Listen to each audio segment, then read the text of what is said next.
Diretamente do Brasil, Brasília, Distrito Federal. Quem vos fala, mestre Dinho, trazendo sempre informações na palma da sua mão, com notícias de utilidade pública, nacional e internacional. O mestre Dinho, eu quero aqui, antes de iniciar esta live, eu quero falar sobre o Pix do juiz Oscar Aníbal Chapan.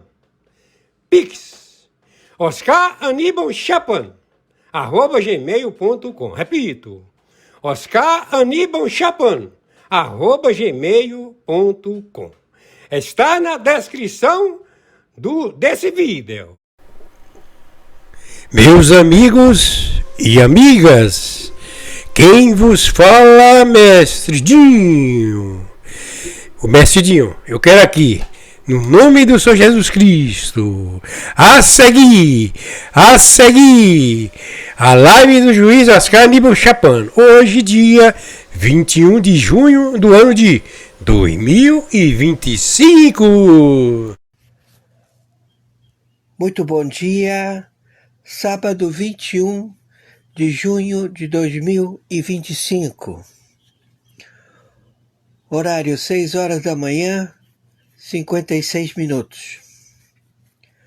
Já temos a localização das ogivas nucleares no Irã. Detectamos o pulsar das identificações das bombas nucleares. Estamos procedendo a erradicar, finalizar com estas bombas nucleares. Neste momento, sábado 21 de junho de 2025, horário 6 horas e 57 minutos. Atenção, atenção. Exército, Marinha Aeronáutica, atenção, SEBIN, ABIN, Polícia Federal, atenção, autarquias. Já determinamos o bloqueio de todos os bens, como também do patrimônio, de todos que praticaram crime contra a humanidade. Crime contra a raça humana. Então estamos procedendo imediatamente com todo o capital do Luiz Inácio Lula da Silva, seus bens, da família dele, também do Alckmin, seus bens, da família dele, de todos os presidentes do Senado que compõem, desde o início do governo, de Luiz Inácio Lula da Silva e de Alckmin, como também os presidentes da Câmara de Deputados, desde que eles fizeram parte, e fazem parte deste flagelo à humanidade. Todos eles adotaram a teocracia. Lá como aqui, são 12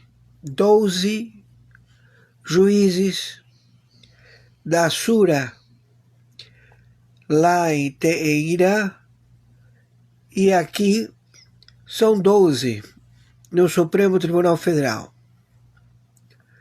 Todos eles procedem da mesma forma. Então, não podemos permitir mais. No passado, quando era o Shah Reza Pahlavi, o Shah Reza Pahlavi aprovou, em 1950, a existência de Israel e sempre teve sempre um tratamento com os Estados Unidos, com Israel, sempre viveram em harmonia, até os estudantes alegando que eles não queriam monarquia, queriam democracia, trouxeram o Moulin da França, o Khomeini. E este falou para os estudantes: vocês querem democracia? Sim, queremos. Eleições, queremos fazer um país democrático. Reúnam todos. Aí reuniram todos os estudantes. E aí veio o açougueiro do Irã e matou todos eles. De lá para cá, assumiu um sujeito que nem Moulin nunca teve a hierarquia de ser um pastor dessa mentira, que ele não é muçulmano, ele não é iraniano, ele não é persa, é simplesmente um agregado. Nasceu, sim, lá na Pérsia, mas ele se perpetuou ali. O filho dele é ladrão, o filho do Ali Khamenei é ladrão, também não tem a formação de Moulin igual a ele, e não tem como herdar. Eles disseram que não tinham a bomba atômica, pois eles têm 17 bombas atômicas. E aqui apareceu latejando. Já temos a localização, já mandei para os youtubers, já mandei para as plataformas, para que todos vejam que eles querem jogar essas 17 bombas atômicas contra a Inglaterra, contra a França, contra os Estados Unidos, contra a Arábia Saudita, Doha, Catar, Emirados Árabes. São pessoas... Esse Ali Khamenei é um charmuta, assassino, destruidor do ventre muçulmano. Ele tem fobia das mulheres, ele não gosta de mulher. Então ele, conjuntamente com todos esses indivíduos que têm problemas mentais, todos eles vão ser exterminados. São todos terroristas.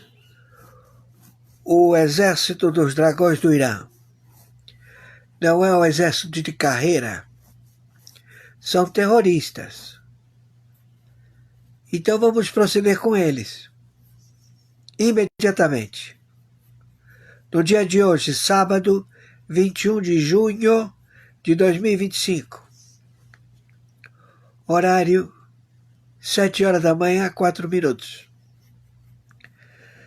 Conforme determinação, meu Pix é meu e-mail, é meu nome e sobrenome, tudo em minúscula, oscaranibalciapano@gmail.com. Meu Pix também de sobrevivência é meu CPF, o número 510 466 447 34. Plataforma Banco Mercado Pago. Por favor, nos ajudem. Agradecemos a todos. E estamos aqui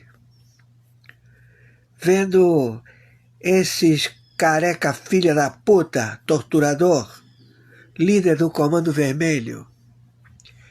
Ele tem um prêmio otorgado pelas autoridades americanas de 8 milhões de dólares. 8 milhões de dólares. Então ele é um alvo cobiçado.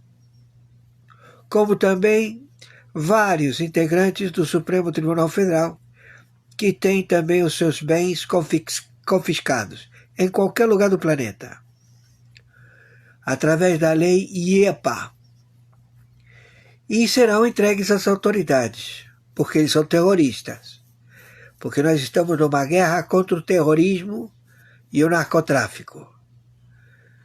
Então eles foram já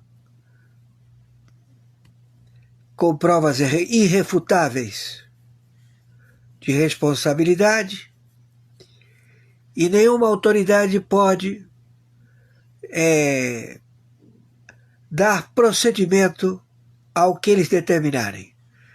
Isso já está valendo lá fora, ou seja, a Interpol não atende, todos os países não atendem ao Supremo Tribunal Federal, porque é o maior crime. Foro de São Paulo, Grupo de Puebla. Uma é do Lula, Foro de São Paulo, e o Grupo de Puebla é do José Dirceu. Todos narcoterroristas. E todos já identificados, com 22 partidos, proprietários de partidos, todo o capital deles confiscado. Todos os seus bens. Acabou. E isto tudo já é um fato. A lista é grande, mas não é a população da República Federativa do Brasil. Então nós estamos na Terceira Guerra Mundial. Certamente que a China, a Rússia, a Norte-Coreia, a Índia, o Paquistão, todos que detêm a bomba atômica, disseram que não vão fazer nenhuma ajuda ao Irã, porque senão terão a mesma chance. Serão destruídos. E eles serão executados, os líderes. Entenderam? Porque temos a tecnologia e temos como proceder. Então, viralizem isto o máximo possível. Fiquem com Yahushua Rom Yerushalayim. Não se preocupem que o dinheiro do povo está muito bem guardado, todo mundo vai ter o seu dinheirinho legal, sem problema. Mas os que procederam no conluio, na associação, na parceria destes elementos, os seus bens foram confiscados em qualquer lugar do planeta. Por favor, viralizem isto. Gratidão. Fiquem com Yahushua Rom Yerushalayim. Que o Senhor tenha misericórdia de nós, porque Ele sabe de todas as coisas. Ele conhece todos os nossos pecados. Ele é misericordioso. Então, é melhor andar certinho. Gratidão. Instalação nuclear de Isfahan, no Irã. Segundo as forças de defesa de Israel, o ataque atingiu locais de produção de centros. Bom, atenção. Sábado 21 de junho de 2025. Horário 10 horas 38 minutos. Atenção. Está a informação de que Ali Khamenei foi morto por um dos 12 membros da Shura Teocrata Irã. Também foi morto o assassino pelos seus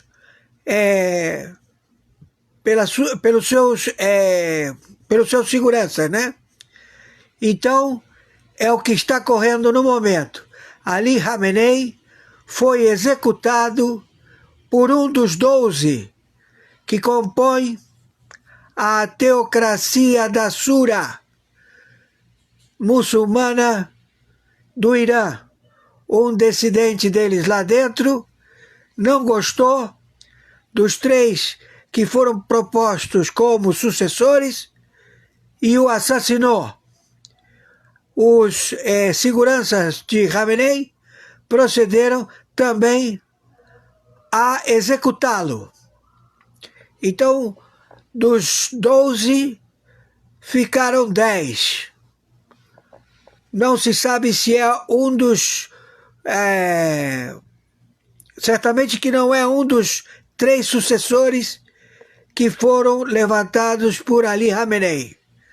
No momento, todos os B2 se encontram a caminho para exterminar as posições das 15 ogivas já detectadas, monitoradas por satélite no território do Irã.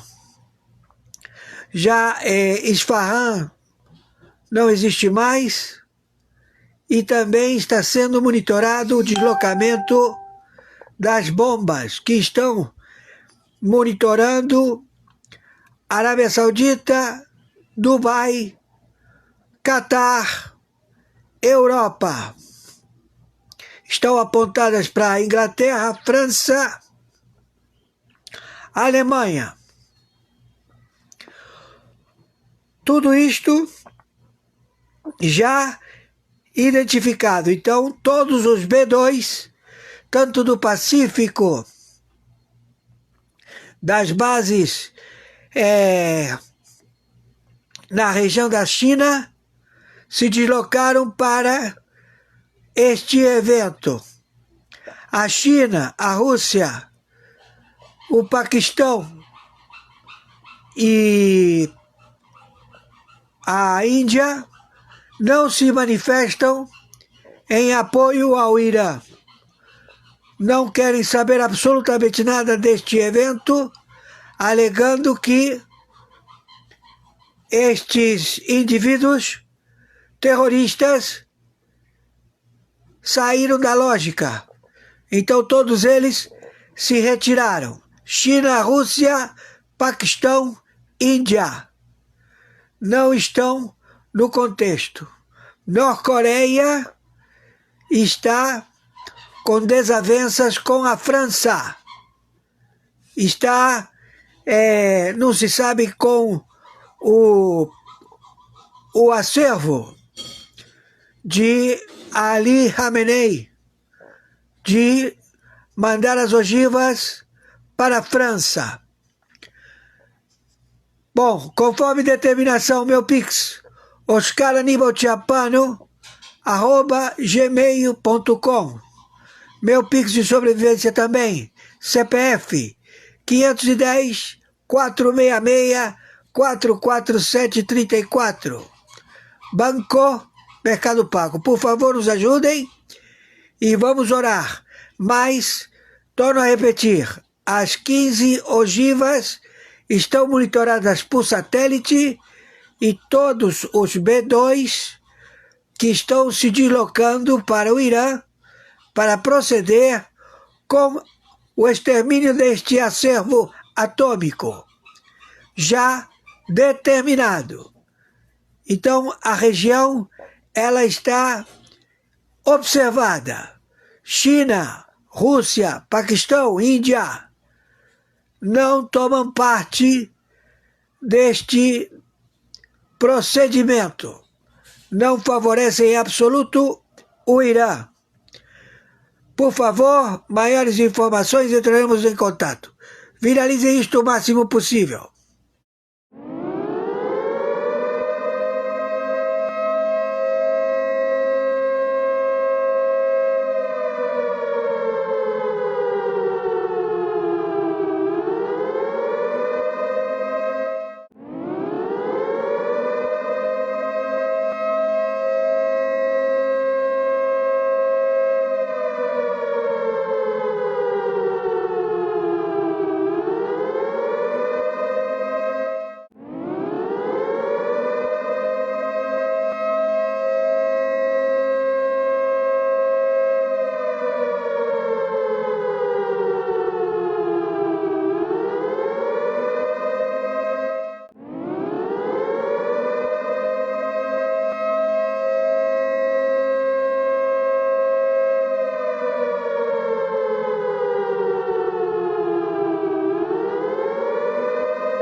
que todos temían llegó. Donald Trump, sin rodeos ni diplomacia, ha lanzado una advertencia global que retumba en cada capital del mundo. Evacúen sus instalaciones ya, o prepárense para las pérdidas que no podrán revertir. La frase no fue lanzada por un portavoz ni filtrada a medios. Fue pronunciada en vivo, con mirada fija, puños cerrados sobre el escritorio presidencial, y con una frase final que ya circula como amenaza oficial. Estados Unidos ha sido paciente, pero esa paciencia se ha terminado esta noche. El impacto fue inmediato. Irán activó su protocolo de defensa aérea en al menos 5 provincias. Unidades de la Guardia Revolucionaria comenzaron evacuaciones discretas, cerca de instalaciones clave. Satélites registraron movimientos de convoyes militares, abandonando zonas sensibles, alrededor de Isfahán y Bandar Abbas. Mientras tanto, cazas F-22 ya patrullan el cielo sobre bases aliadas. Portaaviones USS Gerald de Rayford avanza firme hacia el estrecho de Hormuz.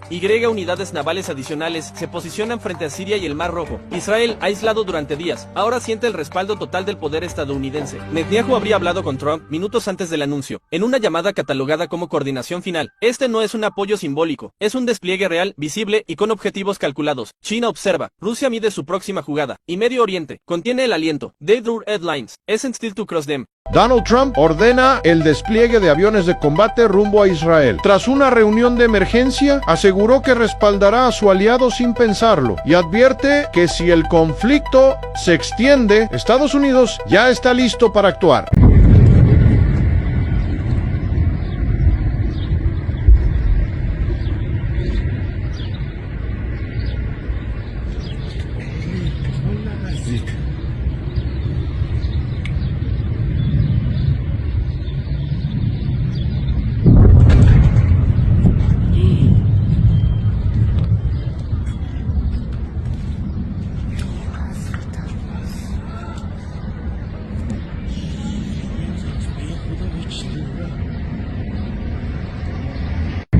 Saiu os nomes das autoridades brasileiras sancionadas e proibidas de entrar nos Estados Unidos.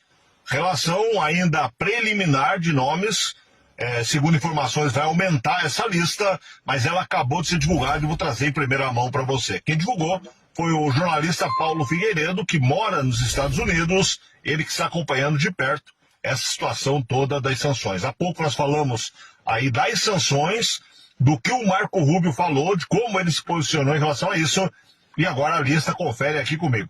Vou colocar na tela para você enquanto vou lendo os nomes. Olha só, os sancionados, segundo a lista, seriam Alexandre de Moraes, ministro do STF, Luiz Roberto Barroso, presidente do STF, Gilmar Mendes, ministro decano do STF, Edson Fachin, ministro do STF, Carmen Lúcia, ministra do STF, Dias Toffoli, ministro do STF, Cristiano Zanin, ex-advogado do Lula e atualmente ministro do STF, Flávio Dino, ex-ministro da Justiça do Lula e agora ministro do STF, além do procurador da República, o PGR, Paulo Gonet Blanco, também o Andrei Rodrigues, diretor da Polícia Federal, ainda o Fábio Schor, chefe da Divisão de Crime Cibernético da Polícia Federal, Ricardo Lewandowski, o ministro da Justiça do governo Lula, ex-STF,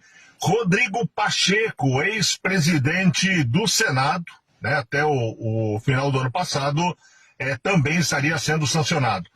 Pelas novas diretrizes do governo americano, esses indivíduos e seus familiares diretos perderão os privilégios de entrada nos Estados Unidos da América. É o que diz a nota. Ele encerra dizendo: estamos trabalhando para submeter uma lista mais ampla que incluirá outros nomes, incluindo os agentes subprocuradores, juízes auxiliares, dentre outros, como disse, tudo amplamente documentado. Então, esses nomes, a princípio, são os primeiros a serem sancionados pelo governo americano e estariam proibidos de entrar nos Estados Unidos, né? Pelo menos a informação que vem do Paulo Figueiredo. Nos próximos dias, teremos uma lista oficial. Outro dado interessante é que, se você for no Twitter, na Embaixada dos Estados Unidos, tudo aquilo que o Marco Rubio falou e há pouco eu trouxe para você, foi tudo postado pela Embaixada dos Estados Unidos. Lembra que o Lula pediu para a embaixadora do Brasil intensificar a luta a favor de Moraes nos Estados Unidos? A impressão que dá é que é uma resposta. A Embaixada dos Estados Unidos está mostrando de que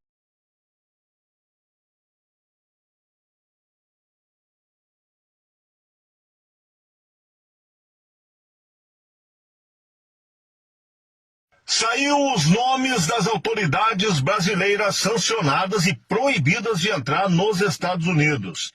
Relação ainda preliminar de nomes, segundo informações, vai aumentar essa lista, mas ela acabou de ser divulgada e vou trazer em primeira mão para você. Quem divulgou foi o jornalista Paulo Figueiredo, que mora nos Estados Unidos, ele que está acompanhando de perto essa situação toda das sanções. Há pouco nós falamos aí das sanções, do que o Marco Rubio falou, de como ele se posicionou em relação a isso, e agora a lista confere aqui comigo. Vou colocar na tela para você enquanto vou lendo os nomes. Olha só, os sancionados, segundo a lista, seriam Alexandre de Moraes, ministro do STF, Luiz Roberto Barroso, presidente do STF, Gilmar Mendes, ministro decano do STF, Edson Fachin, ministro do STF, Carmen Lúcia, ministra do STF, Dias Toffoli, ministro do STF, Cristiano Zanin, ex-advogado do Lula e atualmente ministro do STF, Flávio Dino, ex-ministro da Justiça do Lula e agora ministro do STF, além do procurador da República, o PGR, Paulo Gonet Blanco, também o Andrei Rodrigues, diretor da Polícia Federal, ainda o Fábio Schor, chefe da Divisão de Crime Cibernético da Polícia Federal, Ricardo Lewandowski, o ministro da Justiça do governo Lula, ex-STF, Rodrigo Pacheco, ex-presidente do Senado, né, até o final do ano passado, também estaria sendo sancionado. Pelas novas diretrizes do governo americano, esses indivíduos e seus familiares diretos perderão os privilégios de entrada nos Estados Unidos da América. É o que diz a nota. Ele encerra dizendo: estamos trabalhando para submeter uma lista mais ampla que incluirá outros nomes, incluindo os agentes subprocuradores, juízes auxiliares, dentre outros, como disse, tudo amplamente documentado. Então, esses nomes, a princípio, são os primeiros a serem sancionados pelo governo americano e estariam proibidos de entrar nos Estados Unidos, né? Pelo menos a informação que vem do Paulo Figueiredo. Nos próximos dias, teremos uma lista oficial. Outro dado interessante é que, se você for no Twitter, na Embaixada dos Estados Unidos, tudo aquilo que o Marco Rubio falou e há pouco eu trouxe para você, foi tudo postado pela Embaixada dos Estados Unidos. Lembra que o Lula pediu para a embaixadora do Brasil intensificar a luta a favor de Moraes nos Estados Unidos? A impressão que dá é que é uma resposta. A Embaixada dos Estados Unidos está mostrando de que... Alexandre de Moraes terá um prazo de 21 dias para apresentar uma resposta formal à ação ou apresentar uma petição para contestar o processo conforme as regras processuais federais dos Estados Unidos. A Rumble e a Trample Media alegam que Alexandre de Moraes violou a primeira emenda da Constituição dos Estados Unidos, que garante a liberdade de expressão ao ordenar a remoção de contas de influenciadores brasileiros que são ligados a Bolsonaro, influenciadores brasileiros que atuam na extrema-direita, na direita, nessa plataforma que atuavam, e por outras supostas tentativas de censura. É como eles enxergam a atuação de Alexandre de Moraes, que estaria, então, não permitindo a liberdade de expressão.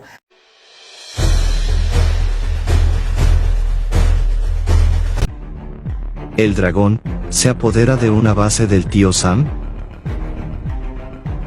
Así como lo oyen. Donald Trump lanza un grito al cielo al afirmar que China ha tomado el control de Bagram, una antigua base militar de Estados Unidos, en Afganistán. Durante un evento en Doha, el inquilino de la Casa Blanca aseguró que Pekín está utilizando esa instalación estratégica, lo que desató una ola de especulaciones sobre el avance del dragón en Asia Central. Para Trump, este movimiento no es solo una provocación, sino una muestra de que el gigante asiático sigue aprovechándose de las malas decisiones del pasado.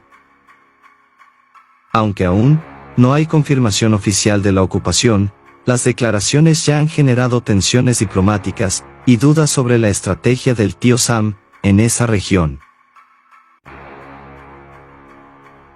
¿Acaso será esto parte de una tremenda jugada geopolítica de Pekín o una exageración de Trump para avivar el conflicto?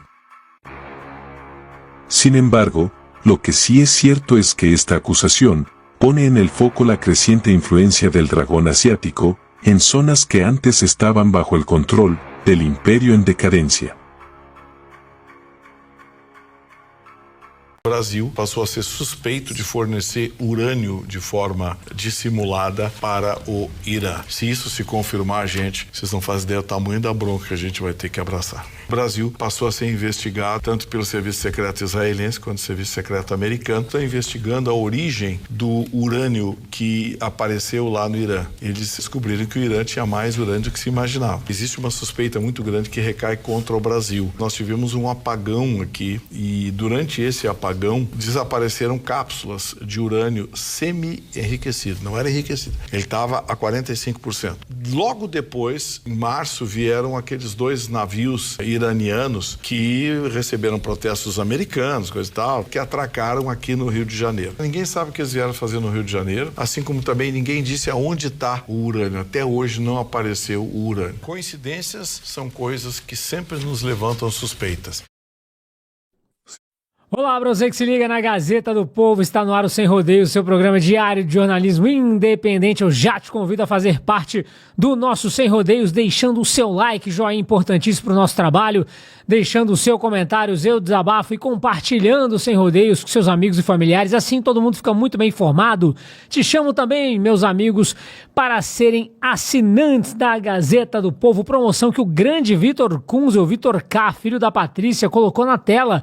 Tem o QR Code, tem o link na descrição do YouTube, tem o gazetadopovo.com.br/oferta, R$ 1,90 por mês nos primeiros 6 meses, promoção imperdível para você ser muito bem informado todos os dias. Não estou sozinho, hein? Anne Dias, bom dia, tudo bem? Bom dia, tudo bem? Estamos aqui novamente, agora num programa um pouquinho diferente. Com certeza, Anne Dias é Café com a Gazeta, Sem Rodeios, última análise, o que criar. Ela vai estar lá comentando brilhantemente. Também estamos, é claro, com os nossos amigos Jorge Serrão. Tudo bem com você, Serrão? Para mim agora está melhor ainda, porque estou vendo Anne Dias nessa bancada. Mas você pensou que eu fosse dizer isso? Sinceramente, não.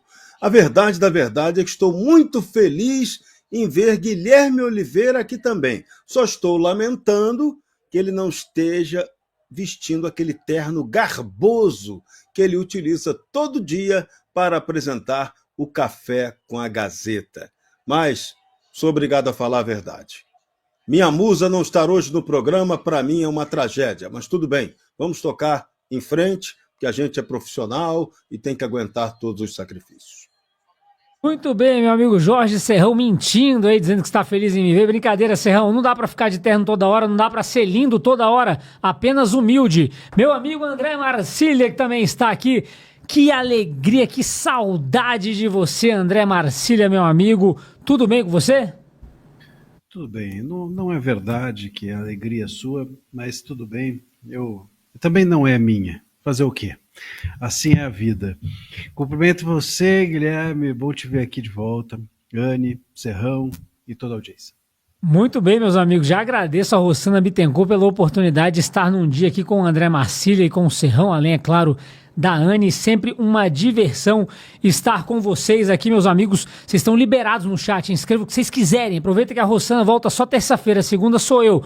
Meus amigos, é o seguinte, o Alexandre de Moraes está emparedando, além de fazer esse emparedamento geral, essa perseguição política, está emparedando o Google também. Deu 48 horas para que o Google diga quem foi que jogou essa tal minuta do golpe na internet. Aliás, jogam qualquer coisa na internet, o Alexandre de Moraes vai lá e usa como prova. Essa é a grande verdade. Anne Dias, você tem 48 horas para dizer para o Moraes quem foi que jogou isso na internet. Boa tarde. Boa tarde. Não tem como a gente falar sobre esse assunto, né, sem citar o Mauro Cid e a delação premiada do Mauro Cid, especialmente com essas provas todas que foram vazadas. Aí, provas não, os áudios dele, né? Então, o Mauro Cid, que é a maior prova do STF nesse momento, que assinou a delação premiada, fez uma delação inconsistente, né, com fatos ali que se distorciam ao longo do tempo e que não eram concretos, e disse... quando perguntado pelo advogado do Bolsonaro, não sei se foi do Bolsonaro, se eu não me engano, mas quando perguntado pelo advogado, que ele não estava usando nenhuma rede social naquele momento para se comunicar com ninguém. E aí, eis que vem à tona todos os áudios e selfie dele, mostrando, né, falando com um colega, com um amigo, ele chama até de amigo, essa pessoa com quem ele se comunicava, que, de fato, ele estava falando durante o processo judicial e várias provas no sentido que a gente já sabe, né, que o Moraes insistia para ele falar a palavra golpe e ele não disse a palavra golpe, que, enfim, ele estava com medo aí da repercussão negativa, que ele estava sendo muito pressionado, preocupado com a família, e uma série de outras provas que mostra aí como ele estava sendo coagido naquele momento. Então, nesse momento em que a principal prova do STF, ela se torna frágil, né, que deveria cair, já que ele estava, de fato, usando uma rede social para se comunicar sobre uma delação, coisa que ele não podia, aí surge uma nova tentativa aí do STF para tentar mais provas. E qual que é essa prova? Agora é tentar dizer que essa minuta que foi jogada no Google, que não tem assinatura de ninguém, então ela é completamente inválida, não tem como você acusar uma pessoa num documento que não tem assinatura, isso é um ponto principal, que tem erro de ortografia, que não tem data assinada, que não segue os padrões que seguem os decretos presidenciais. Aí ele pega esse documento, que ninguém sabe o autor, e agora quer intimar o Google, né, plataforma que ele não é muito fã, já que ele já arrumou alguns conflitos aí com plataformas, big techs, redes sociais, para dizer quem que colocou essa minuta na internet, para que talvez se justifique essa narrativa que ele está construindo aí junto com seus colegas ministros do STF. Mais uma prova de que não é sólido, né? Não é sólido toda essa narrativa, é só algo que ele já tem uma conclusão e ele junta provas e elementos para tentar manter essa conclusão sólida. Mas num Brasil em que não está se sustentando, em que o STF ele não tem prova suficiente para sustentar uma decisão tão grave, tão importante, que é um golpe de Estado, que em tese, supostamente, foi feita por um ex-presidente da República. Pensa a gravidade dessa acusação para ele fazer sem provas nenhuma. E agora a nova do Moraes é oficial Google. Até o Marcília disse ontem, estávamos juntos aqui no programa Última Análise, que é como se fosse um casamento que ele tem com a delação do Mauro Cid, né? Mas os frutos desse casamento, na verdade, é a condenação do Bolsonaro. E aí, quando isso se rompe, a delação se torna frágil, ele vai buscar aí outras provas, outras tentativas, aí até a ABIN e o Alexandre Ramagem são mais uma investigação paralela que ele está agora tentando intensificar para comprovar um golpe que não existiu. Todo mundo sabe que não houve golpe nenhum, não houve tentativa de golpe. Todas as provas mostram o caminho contrário. Mas o Alexandre de Moraes a gente já conhece, ele não vai desistir até ver o seu opositor atrás das grades.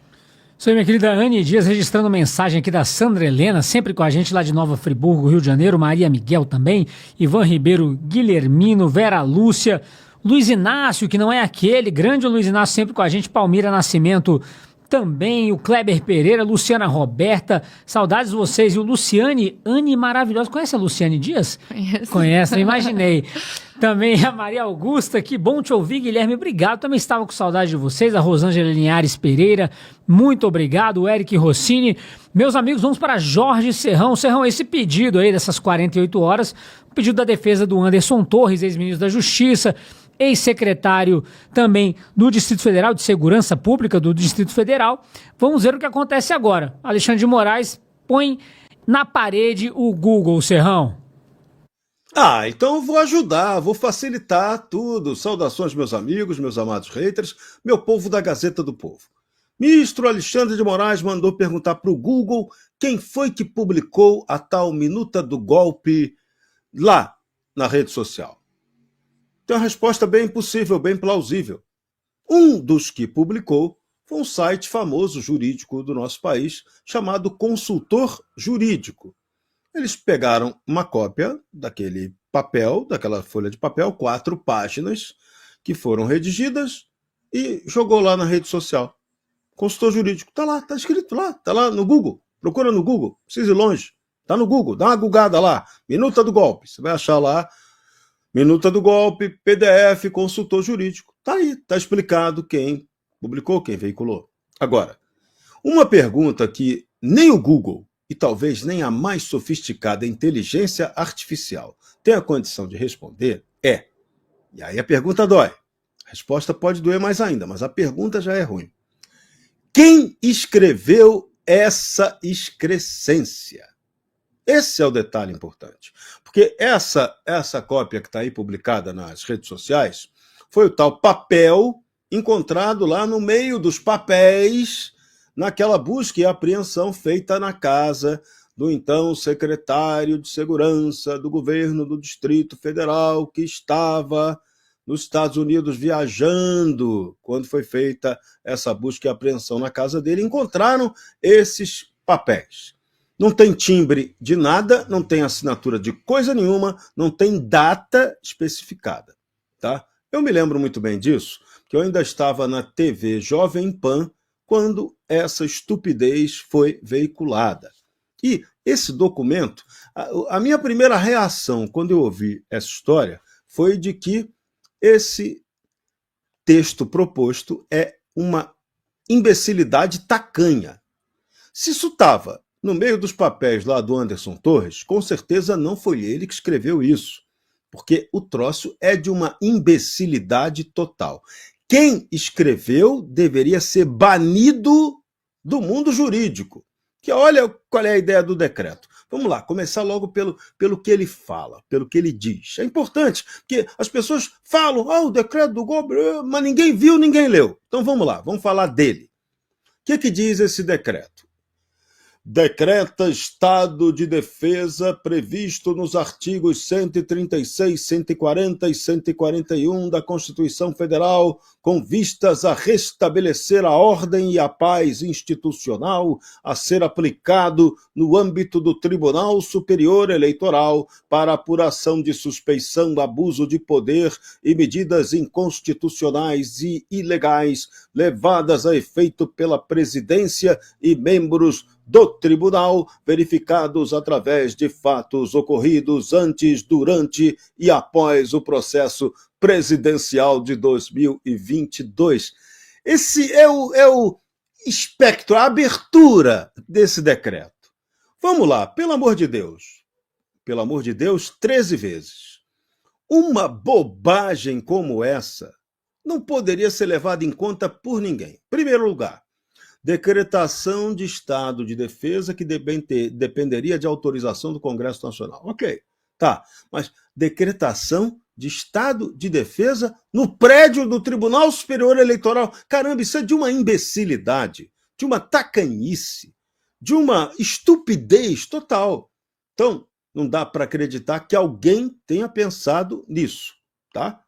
Como piada, eu acho bacana. O Cacete Planeta, se a gente quiser reeditar aí os programas humorísticos, esse tá perfeito. A Praça é Nossa, caso Alberto botar alguém lá para ler isso aqui como eu li agora, é um programa humorístico perfeito. Sem Rodeios hoje virou programa de piada, né? Programa humorístico, só pela leitura que eu fiz dessa bobagem que está aqui. Então, isso não tem aplicação, isso não teria aplicação prática nem lógica. E olha o jeitinho da redação, vamos lá. O troço fala de problemas, fatos ocorridos antes, durante e após o processo presidencial. Caramba, que texto analfabético isso aqui. Meu Deus do céu. Então vamos lá. Só para resumir, um negócio desse não poderia ser considerado por ninguém. Me espanta que o ministro Alexandre, atendendo a um pedido da defesa de Anderson Torres, peça para que se investigue a origem disso aqui.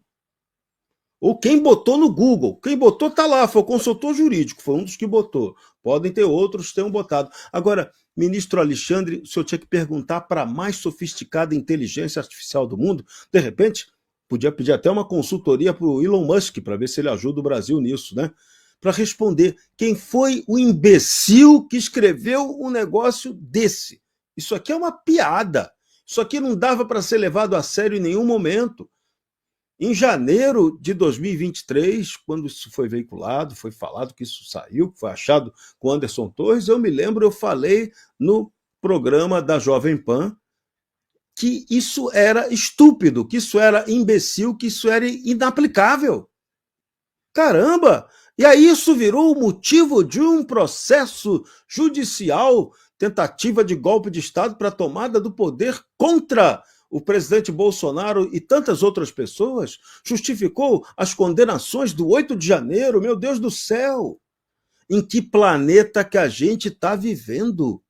Um negócio desse é uma vergonha absoluta alguém levar isso aqui a sério. Então é hora, no Brasil, a gente tem que mostrar as coisas como elas são. Isso é inaceitável. É um absurdo alguém que possa ter entendido que isso aqui servisse para alguma coisa. Então, se a decretação de estado de defesa no prédio do Tribunal Superior Eleitoral seria, para usar o mínimo termo que eu já usei, uma imbecilidade, é uma imbecilidade achar que isso possa ter sido um documento real, que não tem papel timbrado, não está assinado por ninguém e, mesmo que tivesse, não teria validade alguma. Então, chega, né? Já deu. Isso aqui já encheu o saco. O meu está lotado. Não sei se o de vocês também já está. Muito bem, meu amigo André Marcília, renovando aqui a minha alegria em revê-lo. A gente tem que deixar claro também, né, Marcília, diante dos comentários da Anne e do Serrão, que nada disso deveria estar acontecendo, para começo de conversa. Né? Já está acontecendo, já está errado. Toda essa narrativa, uma palavrinha chata, mas a gente tem que falar, todo esse teatro criado pelo Moraes, a gente tem que lembrar da omissão de Flávio Dino, de Lula, no dia 8 de janeiro de 2023, de toda essa trupe para a gente chegar até este momento. Fato é que o Moraes, dando ali 48 horas para o Google explicar quem foi que jogou essa tal minuta na internet. Aliás, um pedido da defesa do Anderson Torres, que quer bater de frente com isso e dizer, olha, meu cliente não tem nada a ver com isso. Marcília, boa tarde. Boa tarde. Olha, eu sinceramente não sei muito bem o que a defesa quer provar com isso. Para mim, não prova nada. Né? Então, se o Joaquim ou o Mário, se não foi o Anderson que colocou isso no Google, e daí? E se fosse?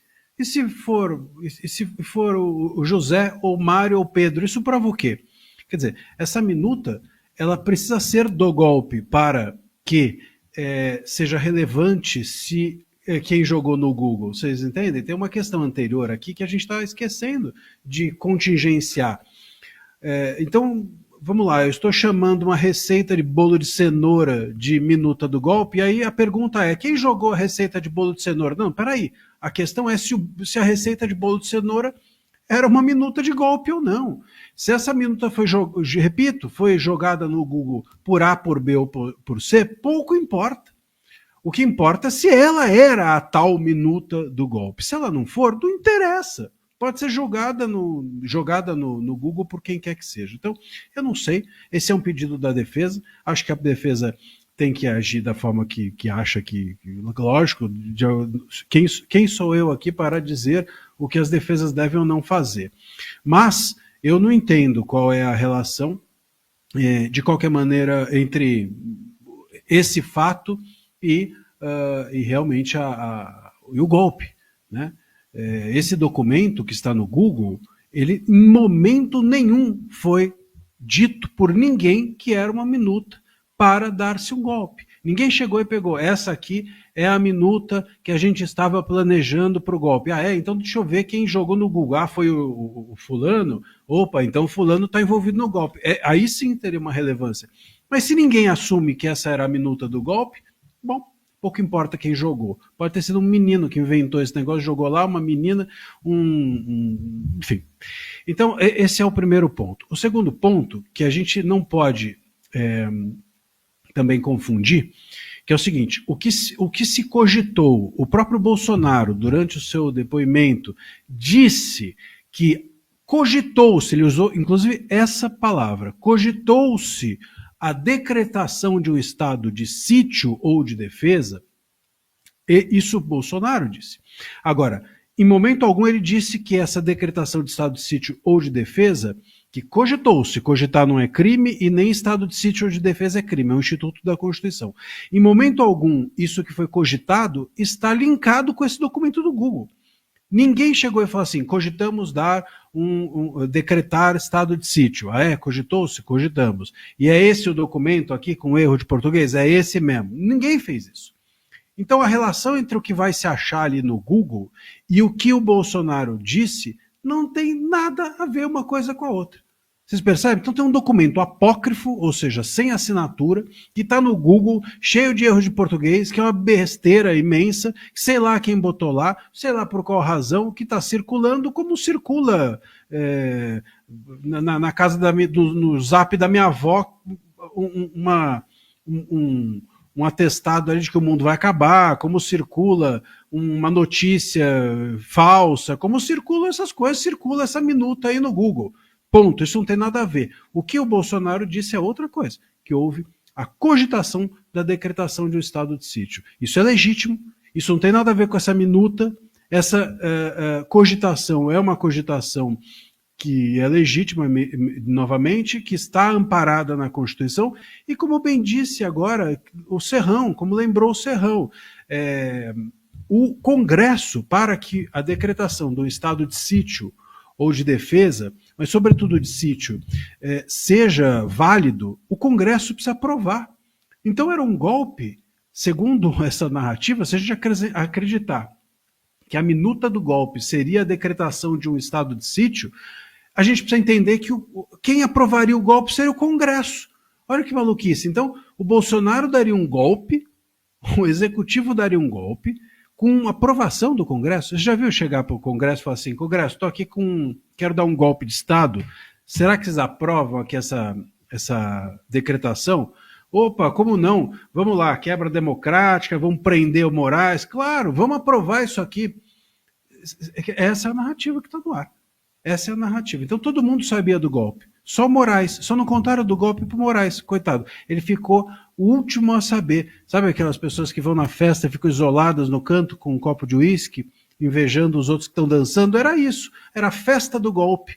Não era a festa da Selma, como disse o Moraes. Era a festa do golpe. E só ele ficou de fora. Quer dizer, é totalmente inverossímil. Totalmente inverossímil. Agora, tem um ponto sobre esse negócio do Google, que a Anne até lembrou, e de fato, né, eles não estão dizendo lá que o golpe, que o Google, que a internet, que as redes sociais são uma terra sem lei, uma terra de ninguém, que precisa de regulação. Agora, de uma hora para outra, é possível a gente saber quem publica as coisas no Google. Não é incrível? Agora, de uma hora para outra, rapidamente descobriram que é possível. Olha só, é possível a gente intimar plataformas, é possível a gente pedir para elas dizerem quem publicou o quê, é possível a gente identificar e responsabilizar as pessoas que fazem as coisas na internet. Poxa, hein? Até ontem era uma terra sem lei. Agora inventaram uma lei, descobriram a lei que não tinha para a internet, que eles precisavam criar na regulação das redes, agora descobriram.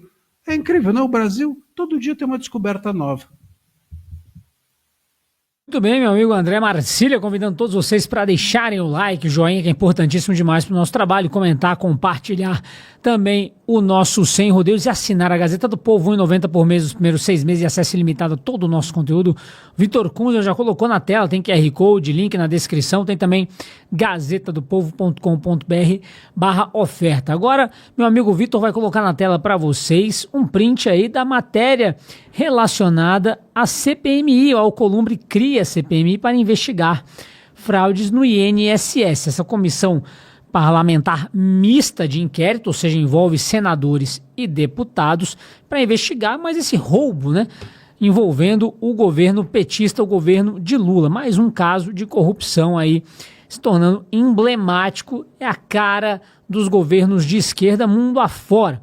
Fato é, essa criação foi ontem, né? Ontem o Davi Alcolumbre leu o requerimento de instalação na sessão conjunta do Congresso Nacional que estava analisando os vetos presidenciais e diz aí, corre a boca pequena, que o presidente dessa CPMI será o senador Omar Aziz, muito ligado ao governo Lula, ele que é do PSD do Amazonas. E aí, claro, a oposição está correndo para tentar pegar a relatoria dessa CPMI, senão cai tudo no colo do governo, e a gente sabe muito bem que eles não querem se investigue nada, inclusive a própria Gleisi Hoffmann.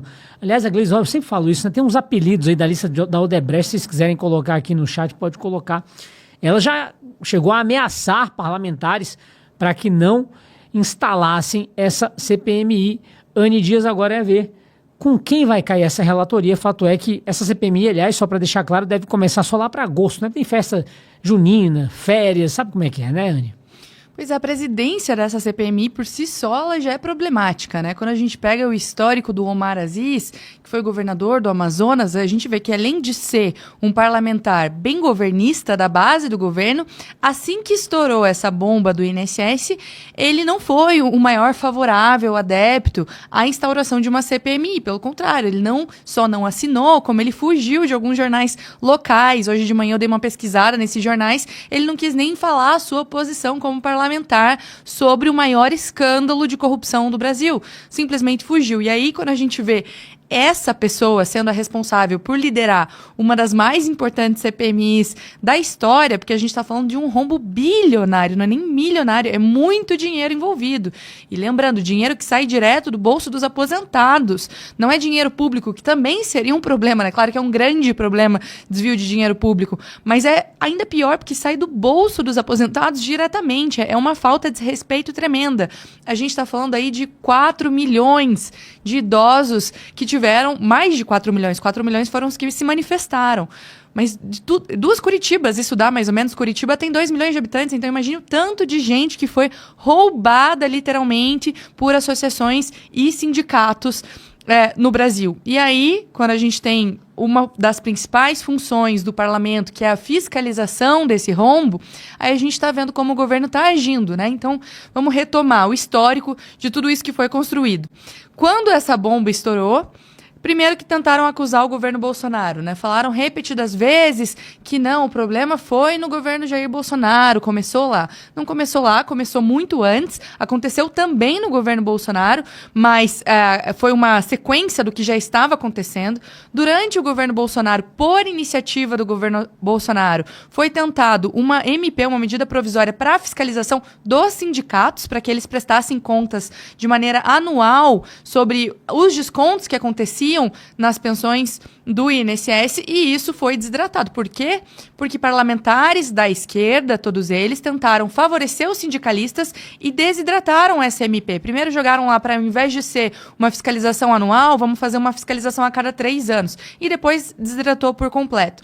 Ou seja, os parlamentares de esquerda estavam protegendo as suas bases eleitorais, porque a gente sabe que sindicato faz campanha para parlamentares de esquerda. Isso vem lá do princípio, né? Quem que defende essa estrutura sindical, até o próprio Lula é um sindicalista nato, é os parlamentares de esquerda que defendem aquela luta de classes, colocam o patrão como se fosse o inimigo, né? O do mal, a pessoa que quer extorquir os funcionários, quando na realidade não é bem assim, principalmente falando de Brasil, né? Num mundo em que para você ter uma empresa, conseguir prosperar, você precisa enfrentar aí uma máquina de tributos e burocracias, tudo mais isso que acontece. E aí a esquerda defende essa estrutura sindical para sempre colocar o patrão, o empresário como o vilão da história.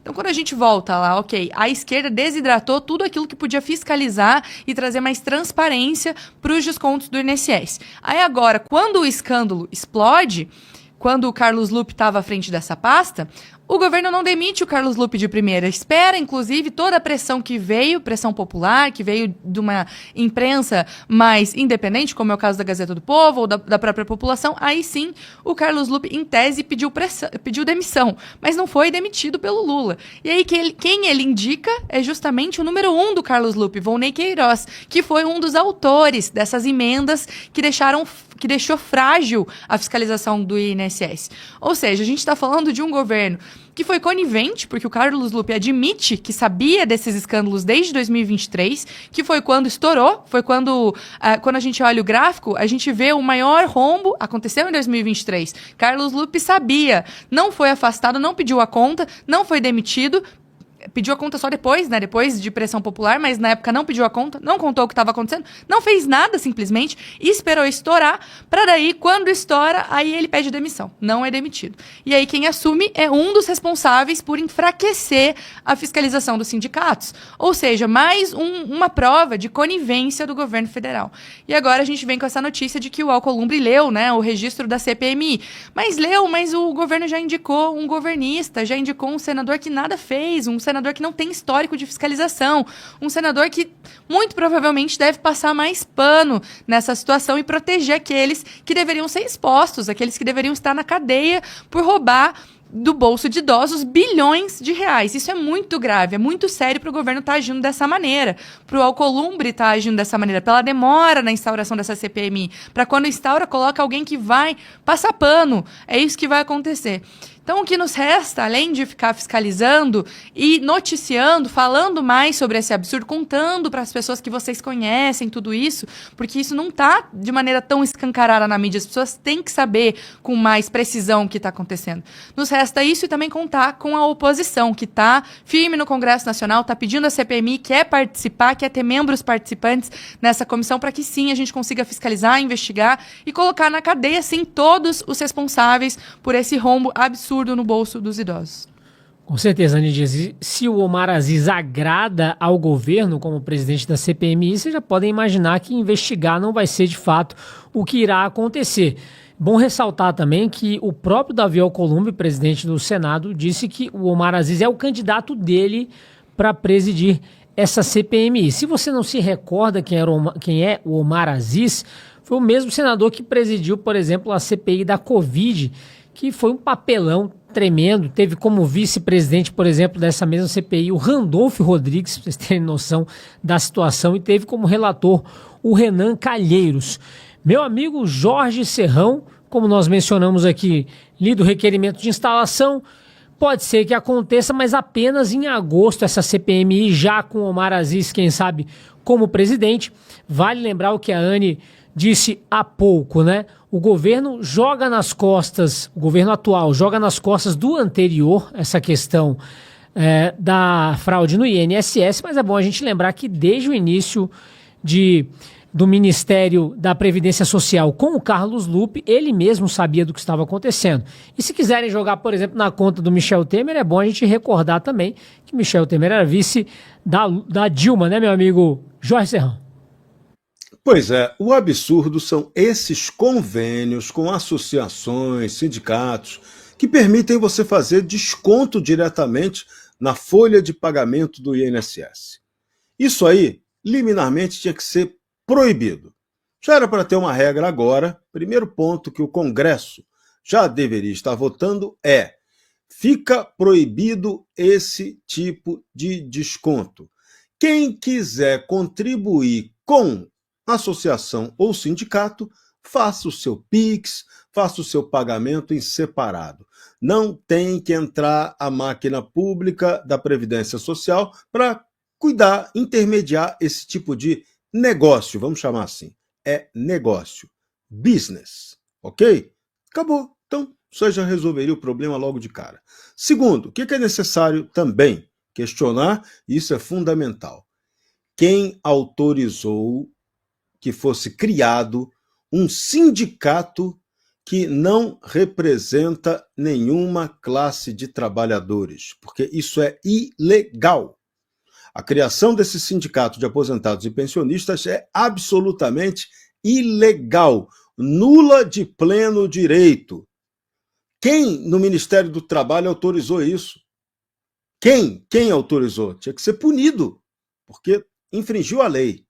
Então, segundo ponto, esse sindicato já tinha que estar extinto imediatamente. Primeiro ponto. Esses dois pontinhos, só para a gente começar já a dar uma saneada na parada, sem depender de resultado, de pizza ou não pizza, o que vai ser, o que não vai ser. Só para começar por aí. Terceiro ponto fundamental. Qualquer inteligência artificial basicona, se ela fizer uma auditoria nas contas, na folha de pagamento da Receita da Previdência Social brasileira, ela vai descobrir que ali tem um monte de inconsistência.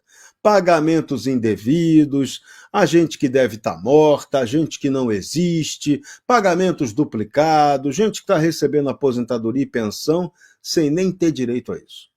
Isso podia fazer agora, imediatamente. Uma inteligência artificial básica, tá?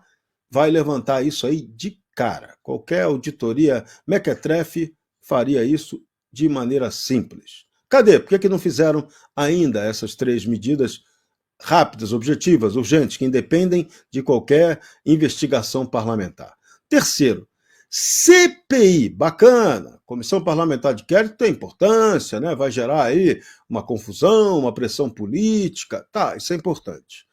Investigação mesmo, essa comissão não vai fazer nada. Quem vai investigar e já está investigando é a Polícia Federal e a própria Controladoria Geral da União, que apresentou as denúncias e que recebeu essas denúncias de parlamentares. Então, nada veio do nada. Tem aposentados que já reclamam há muito tempo desses descontos absurdos, só que ninguém dava voz a eles até que o escândalo explodiu e vimos que ele tem uma dimensão bilionária, né? Então isso foi a vergonha. Outro ponto que também chama atenção nessa história toda, como é que tiveram a coragem de roubar pobre, aposentado e pensionista? Olha, roubar pobre dá um azar irremediável para o bandido que faz isso. Bandido vagabundo. É vagabundo na sua extremidade do termo. Porque o cara que tem coragem de roubar pobre é o lixo do lixo, desqualificado até como bandido, que é alguém que age criminosamente com uma covardia inaceitável. Então esse é outro ponto que também tem que ser considerado nessa história. Comissão, ela vai apurar alguma coisa?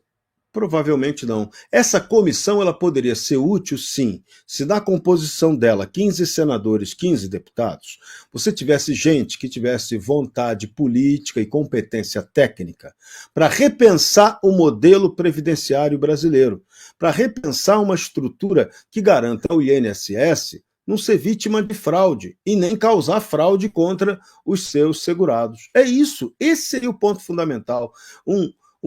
Uma legislação a ser pensada que modernizasse efetivamente esse INSS. Eu garanto, se colocar ali instrumentos tecnológicos, inteligência artificial, você resolve o problema de gestão da Previdência brasileira.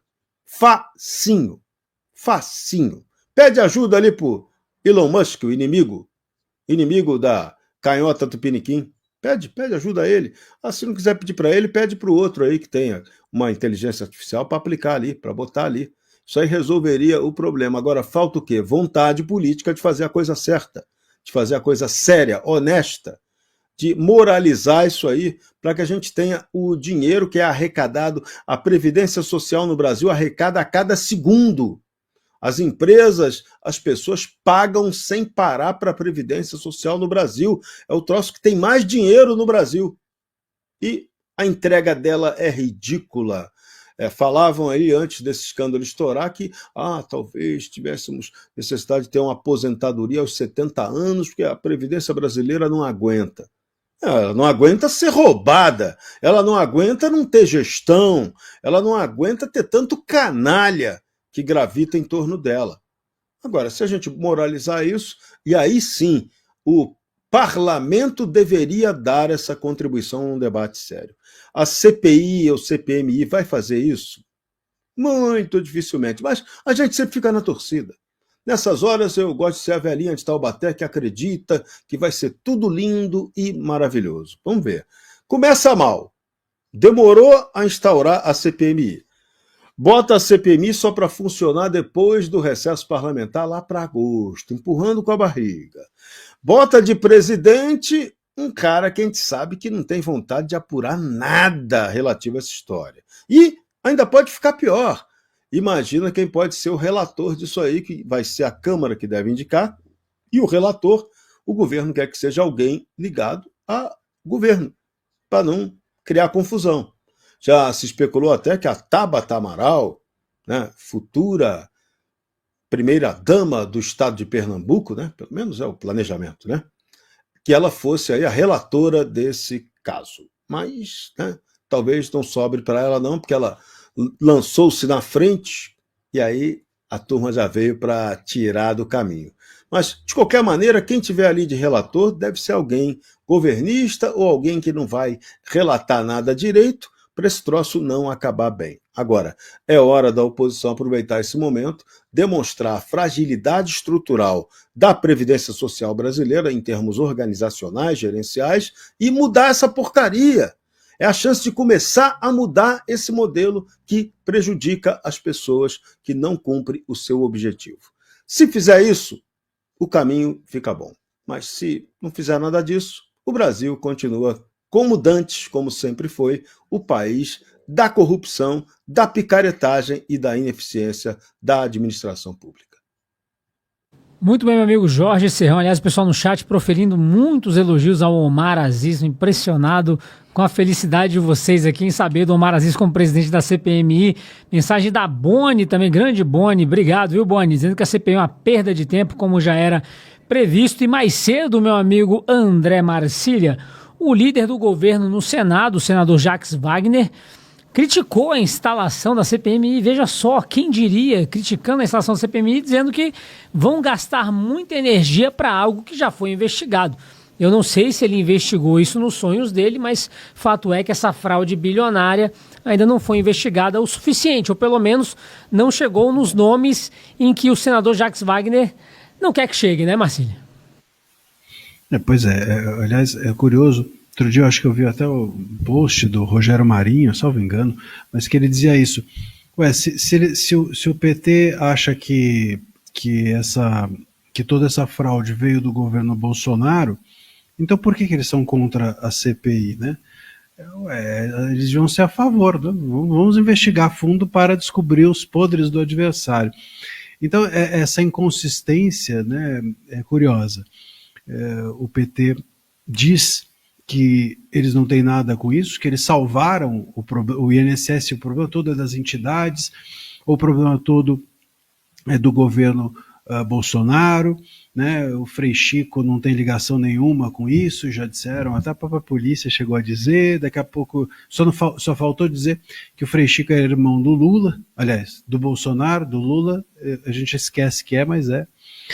E esse cenário todo exige, claro, que a gente avance e aprofunde nas investigações. Óbvio, o Lula chegou a dizer que, o Instituto Lula, na verdade, no estudo, chegou a dizer que a culpa era do governo Temer, até para o governo Temer sobrou. A culpa só não é deles, né? Então, claro, óbvio, dentro desse cenário, a gente precisa investigar, e a gente tende a achar, tá? É apenas uma percepção intuitiva, não estou dizendo nada, que a Polícia Federal não anda com muita autonomia para tanto. E aí eu acho que é interessante, sim, pensarmos numa CPI ou numa CPMI. Eu tenho uma visão sobre CPIs ou CPMIs, enfim, que é a comissão mista, né, com o Senado e Câmara. Eu tenho uma visão um pouco diferente, no sentido de que eu não acho, aliás, nada na política a gente pode pensar apenas em resultado, a gente precisa pensar no resultado prático, né? Assim como a gente olha para o judiciário e fala, bom, se a pessoa não for punida, não adiantou nada o processo, se a pessoa não ficar na cadeia, não adiantou nada punir, se a pessoa não pegar tantos anos, não adiantou nada encarcerar. A gente pensa de um jeito muito binário, muito consequencialista, muito objetivo, quando a gente olha para o judiciário, e é assim mesmo. Quando a gente olha para a política, é um pouco diferente, a meu ver. Então, mesmo algo que acabe em pizza pode resultar em algo útil se durante o percurso houver uma visibilidade dos envolvidos. Se durante o percurso houver algum tipo de exposição de políticos que não seriam investigados pela Polícia Federal, ou que haveria algum tipo de abafa, ou que, enfim, estão mais protegidos, encastelados ou blindados, e a CPI, CPMI, ainda que presidida por alguém que possa não ser, ou relatada por alguém que não possa ser uma pessoa dos sonhos, né, de todos nós, eventualmente ela seja capaz de expor esses fatos, né? Então, a ideia de uma CPI, uma CPMI que resulte em algo concreto, que as pessoas investigadas pela CPMI acabem na cadeia, que elas sejam, durante o próprio processo da CPI ou CPMI, que elas sejam expostas, tudo isso não funciona necessariamente assim, né? Se a gente olhar para trás, para as demais CPIs ou CPMIs, nenhuma delas deu em alguma coisa no sentido de um resultado concreto, mas muitas delas resultou na exposição de partidos, de bases, de políticos influentes que acabaram ali sendo expostos pelos holofotes que essas CPIs possuem. Então eu acho que seria interessante, sim. Eu acho que é um caminho positivo. A gente tem hoje, infelizmente, um governo que se blinda a si próprio, que blinda os seus, e que é blindado pelo judiciário, e que é blindado muitas vezes por uma polícia que está muito ideológica ou ideologizada hoje em dia. Então, o caminho político me parece ser interessante. Mas vai acabar em pizza? Muito provavelmente. Muito provavelmente vai acabar em pizza. Mas até a pizza ser assada, até eles colocarem a azeitona em cima da pizza, até o recheio ser posto, até o molho ser espalhado pela massa, a gente fica descobrindo um pouco ali quem é quem, e isso pode servir de isca para adiante a polícia se arvorar a investigar melhor, ou pode servir de isca para nós todos eleitores não cometemos o mesmo erro de votarmos errado em pessoas envolvidas nesse escândalo todo nas próximas eleições. Muito bem, meu amigo André Marcília. Já nós vamos falar sobre o José Dirceu, o gênio do mal do PT que voltou a falar. Mas antes temos um recado com Jorge Serrão. Vai lá, meu amigo. Vamos falar dele, José Dirceu. Tem link, tem print na tela e meu amigo Vitor Kunze, ele reconhece que a esquerda falhou no diálogo com o Brasil. André Marcília, dessa vez você concorda com ele? Eu concordo, mas já tem muito tempo essa falha de diálogo, hein, Marcília? Você gosta, né? O Zé Dirceu voltou, né? Voltou à baila. O Zé Dirceu, a gente precisa entender que ele é um homem inteligente. Na esquerda talvez seja o mais, talvez até seja o único.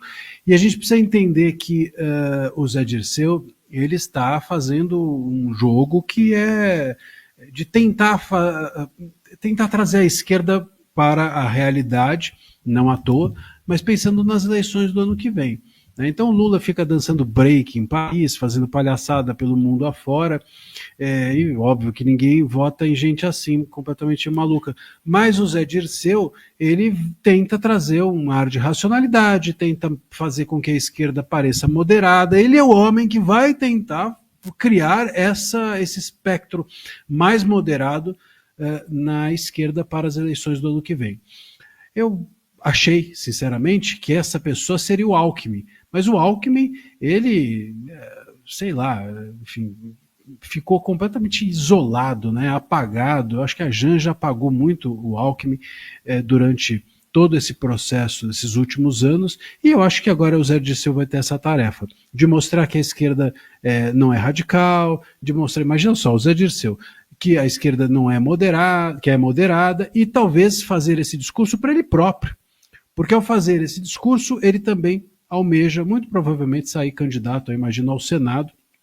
E vocês sabem que o Senado é a menina dos olhos aí da esquerda, né? Porque, afinal de contas, eles não querem um Senado de direita, e todo mundo que se candidata a senador na direita acaba tendo a cabeça cortada pela Justiça Eleitoral, e a esquerda não. Então, o Dirceu está fazendo o papel dele, que é trazer algum tipo de diálogo, vamos dizer assim, da esquerda com o centro, com a direita, com as emissoras de TV e etc. E é isso. É isso. O Zé Dirceu tem essa capacidade, vamos dizer assim, de ser como um camaleão, né? Ele vai se colocando ali, vai se colocando ali, aqui, tem uma fala doce e vai envolvendo as pessoas assim. Vamos nos lembrar que, no entanto, o Dirceu é ideólogo de tudo o que até agora o PT fez.